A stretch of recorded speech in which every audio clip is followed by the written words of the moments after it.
1.5 साल में अगर लॉलीपॉप दिखाया तो कहीं ना कहीं जान बचाने की कोशिश हुई है, ठीक है। अगर लॉलीपॉप नहीं तो और क्या दिखाता सरकार, क्या करता इस वक्त इस 1.5 साल में कोरोना काल के दौर में, और क्या करता, क्या दिखाता लॉलीपॉप के अलावा? दरअसल इसके दो अलग अलग पहलू हैं। एक तो कोरोना काल में जो स्वास्थ्य संबंधी मामलों में निपटना था, ये तो सरकार की अपनी जवाबदेही है कि इस राज्य में रहने वाले प्रत्येक नागरिकों का वो रक्षा करें, स्वास्थ्य संबंधी हो चाहे जिस तरह का भी मामला हो।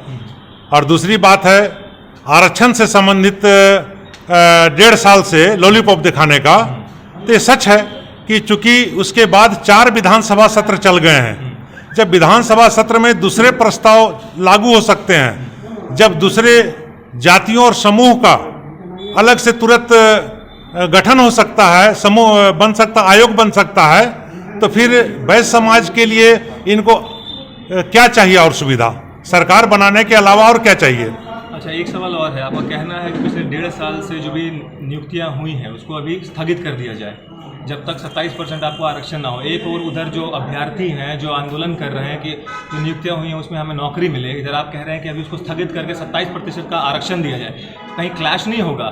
नहीं, दरअसल देखिए, सबसे पहले तो सरकार पिछले स्थानीय नीति बहाली नीति को रद्द कर दी है, और अभी आप देखते होंगे प्रत्येक दिन अखबारों में या विभागों के द्वारा आता है कि हम फिर से बहाली करेंगे। तो बिना कोई यार के नीति का आप बहाली कैसे कर सकते हैं? सरकार कोई ना कोई नीति पे तो चल रही है, तो नहीं, ये तो यार क्या मतलब कि सार्वजनिक उस नीति को करे ना। सरकार किसकी है? जनता की है। तो जनता को बताए ना कि हम इस नीति पर चल रहे हैं, हमारी बहाली नीति यह है, लेकिन यहाँ तो कोई नीति उनका है नहीं। मेरा सवाल था कि आपका कहना है कि 27% जो आरक्षण है वो दीजिए आप, और जो नई बहालियां हैं उनको रोकिए। दरअसल हम तो नई बहाली को तब तक रोकने कहेंगे जब तक हमारे 27% आरक्षण लागू नहीं हो जाता है। आप इसका समझिए बात को कि चूंकि अभी हमको 14% दिया जाता है, हमारा 13% मारा जा रहा है। आप समझ सकते हैं कि 27% में 13% हमारे हिस्से को किसी न किसी को तो नौकरी दिया जा रहा है।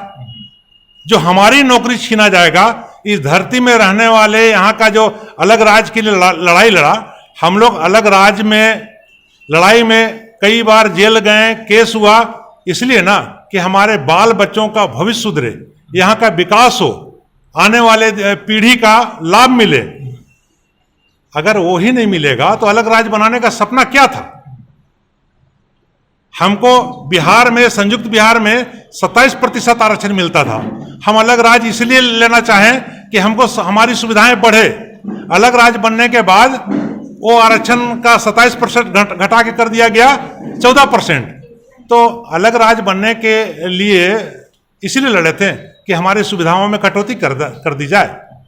इसीलिए हमारी मांग है कि आप बहाली कीजिए, लेकिन अपने वादे के मुताबिक 27% आरक्षण का व्यवस्था लागू कर दीजिए। हमने बहाली में कहाँ कहा है कि आप रोक लगाओ, लेकिन 27% आरक्षण लागू करने में भी तो देर मत करो। अगर आप हमारा चैनल देख रहे हैं तो प्लीज इस चैनल को लाइक, शेयर और सब्सक्राइब जरूर करें, ताकि हम आपको देश विदेश तक की खबरों से अपडेट रख सकें। स्वदेश वाणी।